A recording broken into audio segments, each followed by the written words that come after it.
The land is a whisper, a ghost I can't chase. I've turned my back on the forest's embrace. No gold in my pocket, no sword at my side, just the foam of the breakers and the pull of the tide. Solo and sacred, the current my guide, in the hardcore depths where the sea creatures hide. My gear is a prayer, my loot is a myth, forging a bond with the saltwater grit. Strangle, yeah! Aquatic Outcast, whoa! Night Elf Druid, go! Fish on! Alright, so here we are, taking ye old boat and traveling. We got some good old stuff happening today, some milestones for me. So here we are back in Minithil over here. We're going to get the flight path here real quick, and then we're going to try to get the boat, but it pulls out, and so now we're stuck on the dock. So what do you do on the dock with no boat? You fish. And we just probably catch some bunch of junk right here. So the boat finally comes, get to Theramore Isle. Then all I'm doing right here is collecting flight paths. So when I start having to travel around over there, I already have them. So it'll save time in the long run for it. But definitely not going out there and fishing. But there are some awesome spots on Theramore Island that we'll be hitting up later, assuming I reach those levels. So back to Darkshore, playing the flying simulator, going through the pink cozy bubble again into Teldrassil. And then from there, what we are looking to do right now is, well, here's this bridge right here. This is one of my favorite spots in the whole game. I just love the way it looks. Just put the music in loop and just sit there and listen to it with the beautiful action that it provides. So we go tune up the Gnarlpine ambushers and all the rest of their kin, and we're just destroying all them for some quests real quick. And here we go to the big tunnel, their kind of fortress down there. This is where early levels down here in Teldrassil, whatever this continent's name is, where a ton of people go to die here in the early levels.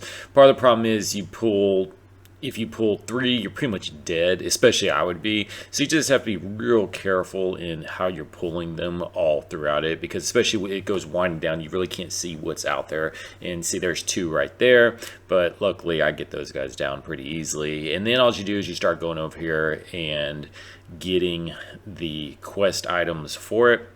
And then eventually I do run into another person here, this hunter, and I think he's like level 18 or 20, so he's just right there tuning everyone up. See an awesome chest, hope for my first screen, and literally there is nothing in it.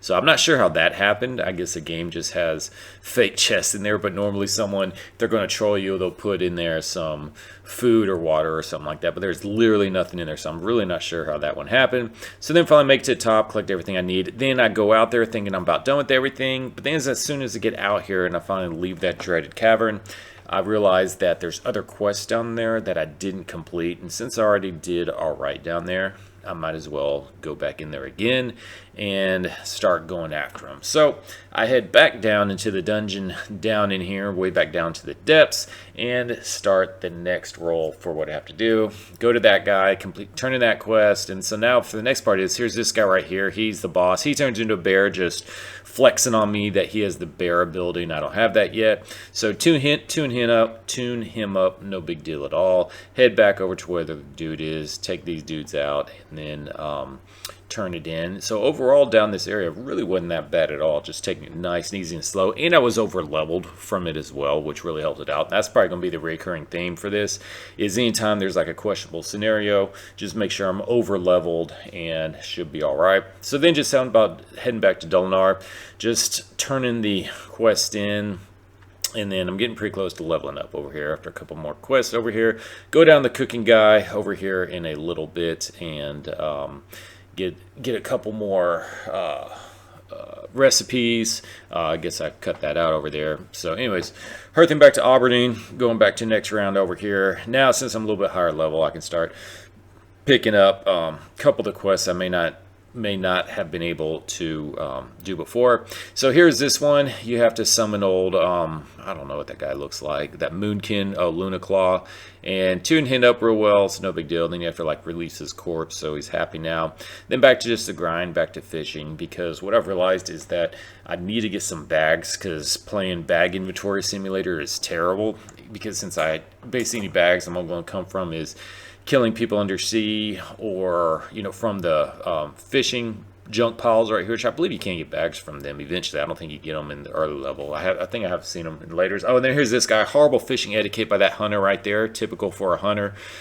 Just having this guy messing on my fish over there, but I still caught what I needed. You can see I got some more cloth, not cloth, but like linen and stuff like that. So anyways, back to Teldrassil, turn this in, and now I get my old bear form right there. So this is going to make the game a whole lot better as far as tuning up enemy goes for. So I'm just testing it out right now, making sure everything is how I need it. And then from there, back to Ye Old Flight Simulator, heading back to Aberdeen and continue the questing. And then, oh, just kidding, apparently I forgot something else. Now I'm heading back there. And yeah, because the reason why I realized I can keep on leveling up leatherworking, and then eventually you'll see me level up tailoring over here. Because this is really the one I want to level up right now, because I want to get those bag slots. You can get 6 bag slots, I think, when you have like level 50 or 60 for tailoring, and that's going to help out a lot. In this video I don't get them, but in the upcoming ones we'll see if I make it. So then you go this guy. You have to tune up the satire so you can get some type of, yeah, there is that moonstone right there, and it's actually the first guy killed, so that was really nice for it. And now this is one of the most pain in the butt quest for it. Oh, that's just capturing them. That one can be scary, but basically those rabbit thistle bears you'll see here later, it's they put this debuff on you where it like reduces your strength and agility, basically everything I need. And you have to kill 20 of them for some reason. I'm not sure why that many, but whatever. But you have to do that. So then just finding these spots over here, and this has been a good spot of fishing because, like I said earlier in a past video, for these fishing spots, there's I don't know, there's like a 20% chance of whenever it's a pool of fish to turn into a floating wreckage the next time it spawns. So that's why I'm always trying to fish those up. And yeah, here we are, the rabbit thistle bears. These guys are so annoying out here, like 2 of 20. So now you just got to keep on tuning them up. And then these guys have a horrible drop rates for some type of like meat you need, fledging, strider meat, whatever it's called, to turn in a quest. So just doing both of them right now. And then going over to where all those ghosts are for it. And you have to collect like 4 of these tablets out there for it.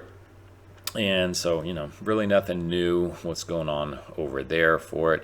So then here in the next section right here where we go, now you have to be like a peeping Tom and spy on those corrupted furbolgs, whatever those guys are called, and then turn that in, because that gives you another quest where you have to go kill a bunch of those guys. So we'll get to that here in a little bit, but you can still see I still have that debuff from the rabbit thistle bear, because what you want to do is just get this over in one fell swoop. You don't want to keep on having them putting that 10-minute debuff on you, because every time you fight one of them, they hit you and you get that 10-minute debuff for the rabies. But head back Darkshore, turn it all in. Then after this guy, I see this bear running up to me. Was it Grimclaw? Oh, I guess that's coming up here in a little bit. But eventually Grimclaw runs up because there's some, I don't know, bear quest or something like that that you keep on doing it for.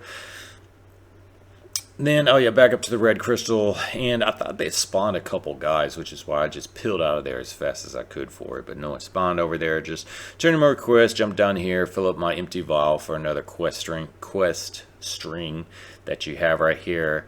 And then, oh yeah, this is Tower Alphanax or something like that. So basically the first thing is you just turn it in and get it, because I'm definitely not high level enough to go and kill those guys over there.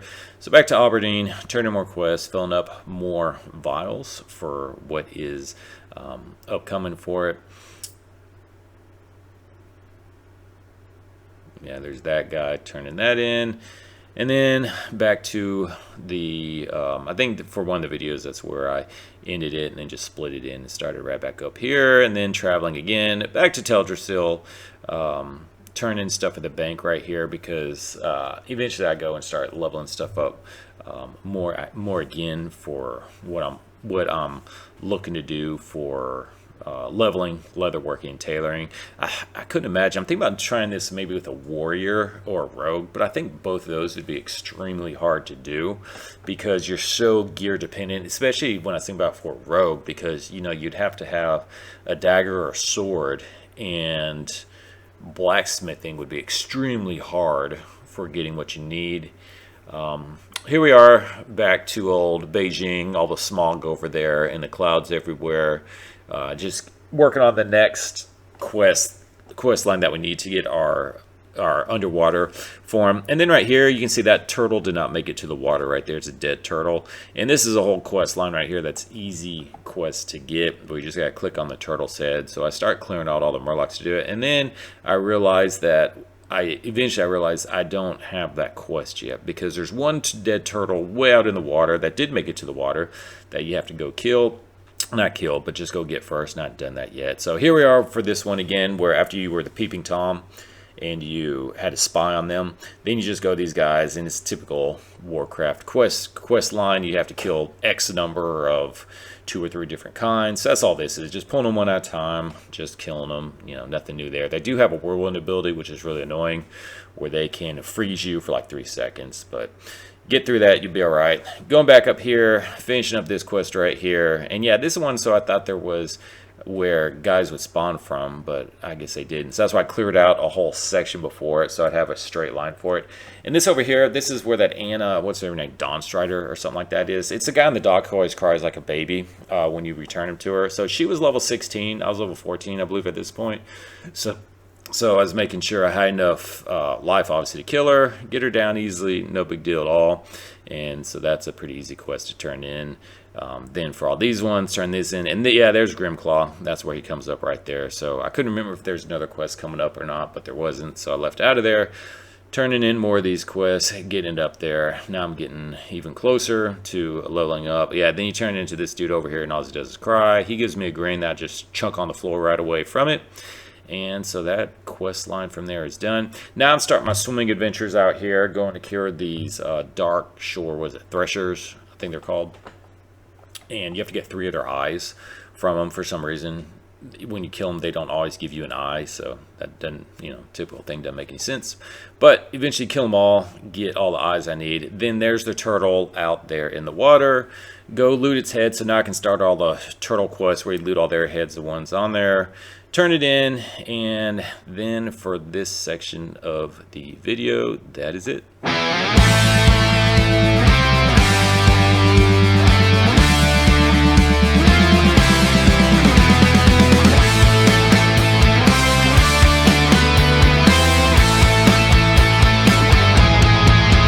The land is a whisper, a ghost I can't chase. I've turned my back on the forest embrace. No gold in my pocket, no sword at my side, just the foam of the breakers and the pull of the tide.